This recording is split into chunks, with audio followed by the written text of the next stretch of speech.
Estamos aquí en esta querida comunidad parroquial del Espíritu Santo, al oriente de Cali,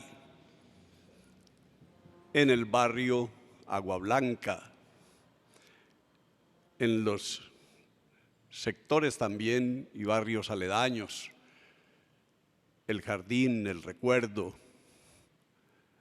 Prados de Oriente y Prados. Y desde aquí queremos unirnos espiritualmente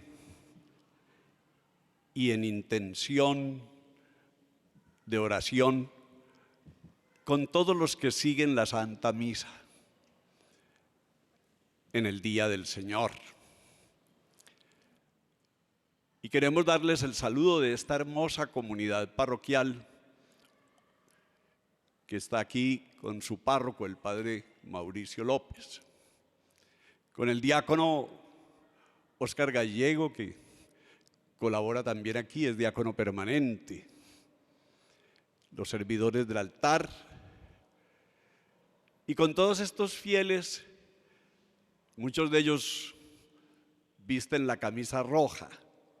No es una manifestación de fanaticada deportiva, sino que es la parroquia del Espíritu Santo y ellos quieren significar esa pertenencia a la parroquia. Con todos ellos les damos nuestro saludo, nuestro abrazo y la certeza de nuestra oración. Yo invito a los fieles a que les den un aplauso a los que siguen la Santa Misa hoy.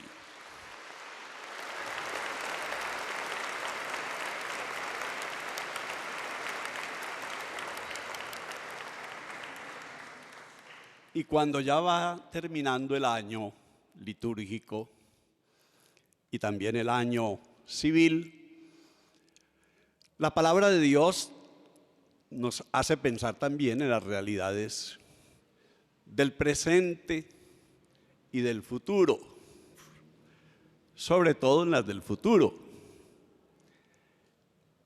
Y por eso miramos en conjunto la obra del Señor, la obra que Dios está haciendo en nosotros por medio de su Hijo Jesús. Y esta obra tiene también sus momentos de prueba, sus situaciones de conflicto, situaciones de persecución. Y estos domingos traen como esas situaciones que parecen un poco apocalípticas, es decir, como dramáticas, como si fuera ya un final de la historia, un corte de la historia. Y a veces esas situaciones dramáticas pueden ser aprovechadas por otras personas, por mucha gente, quizás por los medios de comunicación y las redes, para generar sentimientos muy encontrados, muy diversos en la sociedad. Y por eso el Evangelio es así como tan concluyente en este día en las palabras de Jesús. En primer lugar, nos dice que no nos quedemos en la mera fachada, mirando la fachada del templo de Jerusalén y todo la admiración que suscita por la hermosura del templo. Jesús les dice, todo eso tan hermoso que ven y no quedará piedra sobre piedra. Y nos invita a no tener una fe de mera fachada, sino a preocuparnos más por lo que hay dentro. El templo de Jerusalén, que es la gran institución también del pueblo judío, había experimentado de parte de Jesús toda esa denuncia de haber convertido el templo en una cueva de ladrones y no en una casa de oración. Toda esa denuncia de violencia, de fariseísmo, de engaño, toda esa realidad de rechazo y muerte a Jesús, que Él la anuncia y la padece y la vence con la resurrección. Y por eso la destrucción del templo fue vista por los discípulos de Jesús como un punto de referencia. El templo de Jerusalén, con toda su riqueza y su fachada, es ahora superado, es ahora transformado sin excluir a los judíos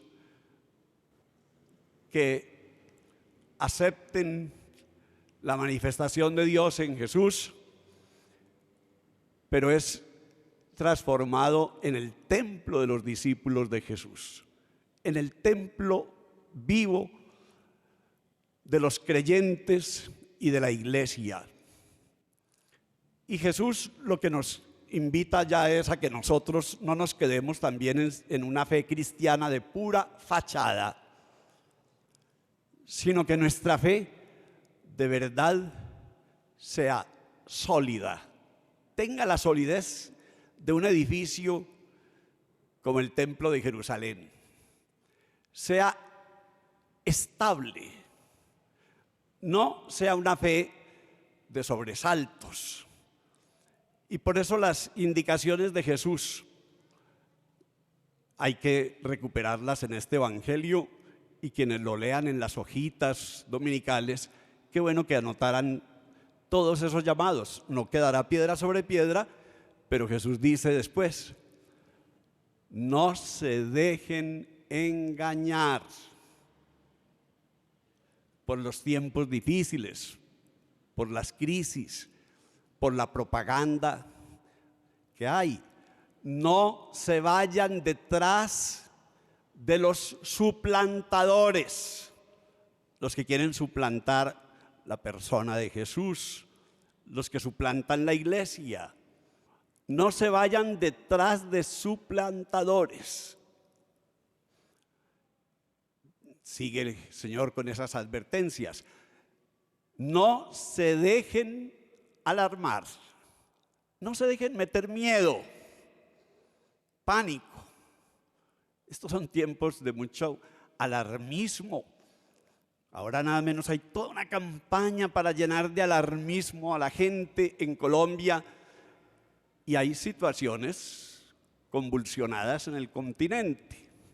Pero son momentos en los que la historia tiene que ir cambiando, avanzando, y hay que saber vivirlos con serenidad. Y valga esto para hacer un llamado a todos, para que quienes van a hacer manifestación pública de manera libre en estos días lo hagan con el más absoluto compromiso de paz, de serenidad, de respeto, de dar señales de ese futuro nuevo que queremos, y no de esa caverna de violencia que hay que superar y dejar. Y el Señor sigue con las advertencias, no solamente que no nos llenemos de miedo, sino también que no nos preocupemos por la defensa propia, que Él se hace cargo de nuestra defensa, que nos pondrá las palabras y las actitudes correctas en cada momento. Que estemos seguros que no vamos a perecer, ni un cabello de su cabeza perecerá. Todas estas cosas son muy elocuentes, estas advertencias de Jesús, y son muy concluyentes para decirnos: perseveren. Al final de todo, lo que vence es la perseverancia. La constancia vence lo que la dicha no alcanza. Y muchos dicen que la única virtud necesaria es la de la constancia, la de la perseverancia, porque sin esa virtud las demás dejan de ser virtudes. Entonces, sigamos estas advertencias de Jesús. Y la enseñanza de Pablo a los tesalonicenses en su segunda carta, no nos dejemos llenar de ideas totalmente catastróficas o apocalípticas, de que ya es el final. Jesús dice, no, se dan estas crisis, pero no es el final. No es el final de la historia. La historia tiene que finalizarse, llegar a esa perfección del amor a la que estamos llamados. El amor, la civilización del amor tiene que abrirse paso. Y Pablo nos invita entonces a tener una esperanza activa, laboriosa, comprometida. Él mismo nos habla de su laboriosidad, de su trabajo para poder subsistir y servir al Evangelio. Y da una frase que se ha vuelto pues lapidaria: el que no trabaje, que no coma, por Dios. Es una frase que no debe ser nunca excluyente, de hacer todo lo posible para que nadie se quede con hambre, para que a ninguno le falte el pan. Pero está dirigida a no encontrar excusas para echar a perder la vida y el tiempo y no hacer nada, y no comprometerse y refugiarse en la indiferencia. Pues total, esto se va a acabar, no hagamos nada. O comamos y bebamos que mañana moriremos, tampoco. Hay que tener una esperanza muy activa, muy laboriosa, muy comprometida.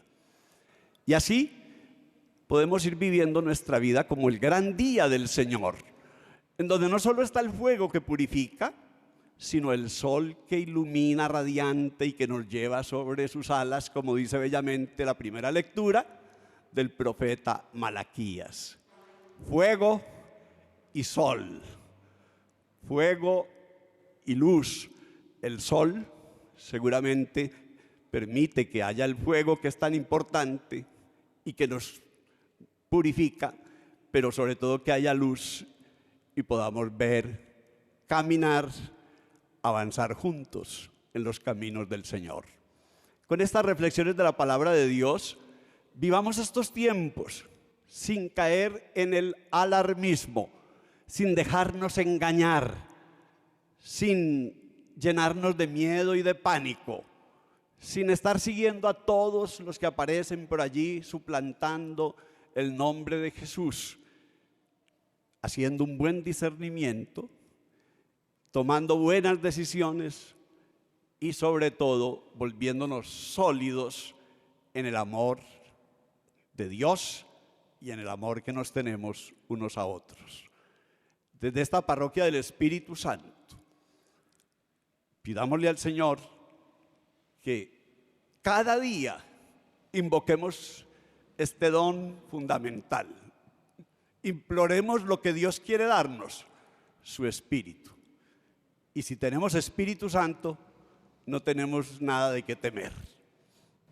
La Virgen María es modelo en esto. Ella es la mujer que recibió al Espíritu Santo en su corazón y que por obra del Espíritu Santo nos entrega a Jesús, el Hijo de Dios. Ella interceda para que nuestra fe sea muy viva, muy laboriosa, muy comprometida. Amén.